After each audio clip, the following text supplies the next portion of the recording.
দর্শক, আজকের অনুসন্ধানের অলিগলি অনেক। কখনো চলে যাবেন পারটেক্স গ্রুপে, কখনো বা সিটি ব্যাংকে, এক দফা ইউসিবিএল ব্যাংকেও যেতে হবে।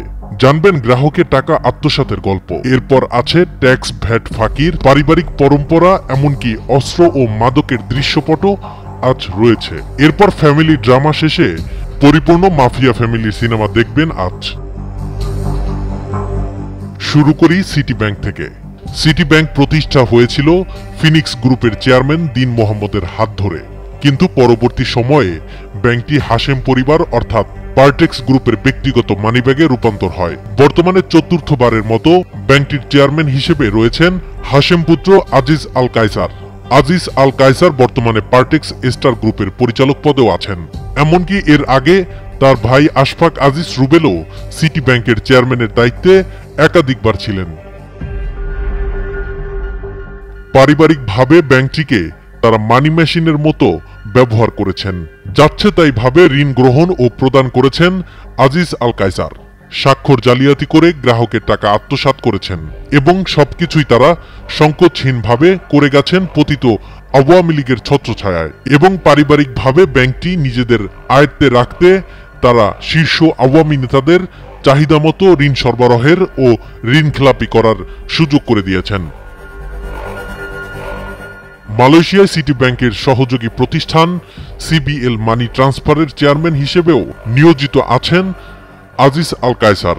এনবিআর এর তথ্যমতে এই প্রতিষ্ঠানকে ব্যবহার করে আজিজ আল কায়সার মালয়েশিয়াতে নিজের ও অন্যান্য প্রভাবশালীদের টাকা পাচার করেছেন এবং সেই দেশে গড়েছেন সম্পদের পাহাড়।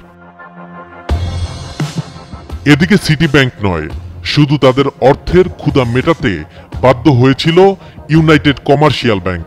ব্যাংকটির চেয়ারম্যান পদে দীর্ঘদিন ছিলেন পারটেক্স গ্রুপের চেয়ারম্যান আবুল হাশেম। এমনকি পরিচালক পদেও ছিলেন তার লুটতরাজ ছেলেরা। 2017 সালে ব্যাংকটির তৎকালীন চেয়ারম্যানের স্বামী স্বৈরাচার আওয়ামী লীগের ভূমি প্রতিমন্ত্রী সাইফুজ্জামান চৌধুরীর সাথে মিলে সরকারি প্রভাব খাটিয়ে বিনা হিসাবে লুটপাট করেছেন। টাকা পাচারের ক্ষেত্রে সবচেয়ে বেশি ব্যাংকিং সুবিধা এখান থেকে নিয়েছে পারটেক্স গ্রুপ। এদিকে বারবার অর্থ আত্মসাতের ধারা অব্যাহত রাখতে গিয়ে একবার ধরা পড়েন সিটি ব্যাংকের সাবেক chairman Ashfaq Aziz Rubel. Lucky ship builders নামে এক প্রতিষ্ঠানে প্রশাসক নিয়োগ দিয়ে অভিনব কৌশলে 164 কোটি টাকা ঋণ দেয় সিটি ব্যাংক। 2012 সালে তৎকালীন চেয়ারম্যান আশফাক আজিজের নির্দেশে ঋণটি অনুমোদন হয়। লাকি শিপ বিল্ডার্স সহ 8টি প্রতিষ্ঠানের নামে ঋণ দেখিয়ে এভাবে প্রায় 175 কোটি টাকা সরিয়ে নেয় আশফাক আজিজ সিন্ডিকেট।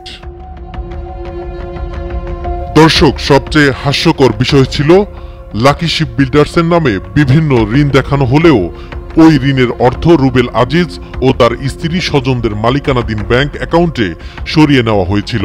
এমনকি খেলাপি ঋণের দোহাই দিয়ে লাকি শিপ বিল্ডার্সের সম্পত্তি আবার নিলামে বিক্রি করেছে সিটি ব্যাংক। সেখানেও নেতৃত্ব দেয় আশফাক আজিজ। এই বিষয়ে মামলা হলেও ক্ষমতার প্রভাবে বাংলাদেশ ব্যাংক দমিয়ে দেয় তারা। এদিকে পারটেক্স গ্রুপের প্রতিষ্ঠাতা এম.এ. হাশেমের দুই ছেলে শওকত আজিজ ও আশফাক আজিজকে পূর্বাচল প্রকল্পে 10 কাঠা করে মোট 40 কাঠা জমির 4টি প্লট অবৈধভাবে হাতিয়ে নেওয়ার প্রমাণও পাওয়া গেছে। এর আগে জালিয়াতির মামলায় আশফাক আজিজ ও শওকত আজিজকে গ্রেফতার করেছিল দুদক। চলুন এবার ফেরা যাক ফ্যামিলি ড্রামায়। কারো পারিবারিক কলহে নাক গলাতে চাই না আসলে, তবে এখানে অন্য বিষয় আছে। 2023 সালে স্ত্রীর করা মামলায় জেল হয় হাশেম পুত্র আজিজ আল কায়সারের। প্রতারণা, স্বাক্ষর জালিয়াতি ও 15 কোটি টাকা আত্মসাতের অভিযোগ তুলে আজিজ আল কায়সারের বিরুদ্ধে স্ত্রী তাবাসসুম কায়সার মোট 4টি মামলা করেন। খেয়াল করতে হবে এখানেই, একজন ব্যাংকের দায়িত্বরত চেয়ারম্যানের বিরুদ্ধে স্বাক্ষর জালিয়াতি ও অর্থ আত্মসাতের মতো ভয়ঙ্কর প্রমাণিত অভিযোগ থাকা সত্ত্বেও তিনি এখনো চেয়ারম্যান, আবার জেল খাটা চেয়ারম্যান। কোন ক্ষমতায় আসলে তিনি এখনো চেয়ারম্যান? তাদের আরেক ভাই শওকত আজিজ রাসেলের নামে রীতিমতো মাদক ও অস্ত্র মামলা রয়েছে। 2019 সালে শওকত আজিজ রাসেলের গাড়ি আটক করে নারায়ণগঞ্জ জেলা গোয়েন্দা পুলিশ। এ সময় তার গাড়ি থেকে মদ, বিয়ার, ইয়াবা ও গুলি উদ্ধার করেছে পুলিশ। শওকত আলী রাসেলকে পলাতক দেখিয়ে মামলাও হয় তখন। এমন একজন চিহ্নিত অপরাধীও ব্যাংকের মতো একটি গুরুত্বপূর্ণ আর্থিক প্রতিষ্ঠানের পরিচালকের দায়িত্বে ছিলেন।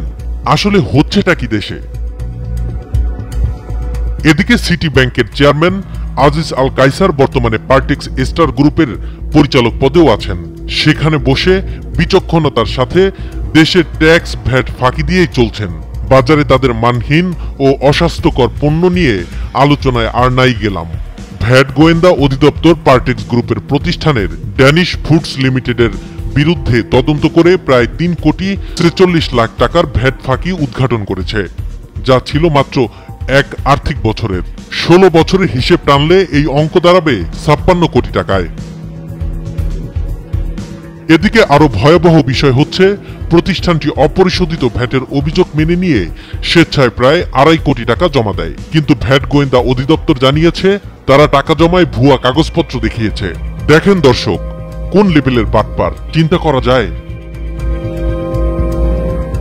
আবার 2022 থেকে 23 করবর্ষে পার্টেক্স গ্রুপের ব্যাংক হিসাব পর্যালোচনা করে এক প্রতিবেদনে বলা হয় তাদের ব্যাংক জমা 204 কোটি 46 লাখ 86,243 টাকার কোনো উৎস দেখানো হয়নি।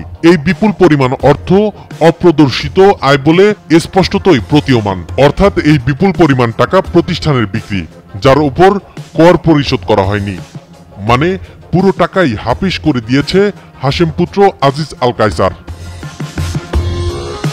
বাংলাদেশের আর্থিক অপরাধ সংশ্লিষ্ট কর্তৃপক্ষের কাছে পরামর্শ, এই প্রতিষ্ঠান বিগত 5 বছর কি পরিমাণ ভ্যাট প্রদান করেছে, কোন কোন উৎস থেকে ভ্যাট দিয়েছে তা নিরীক্ষা করা জরুরি। প্রতিষ্ঠানটির প্রাসঙ্গিক দলিল যাচাইপূর্বক বছর ভিত্তিক ভ্যাট ফাঁকি উদ্ঘাটন করা প্রয়োজন এবং সিটি ব্যাংকটিতে আজিজ আল কায়সারের ভূমিকা ও হাশেম পরিবারের একনায়কতন্ত্রের লাগাম টানতেও সরকারের নজরদারি প্রয়োজন।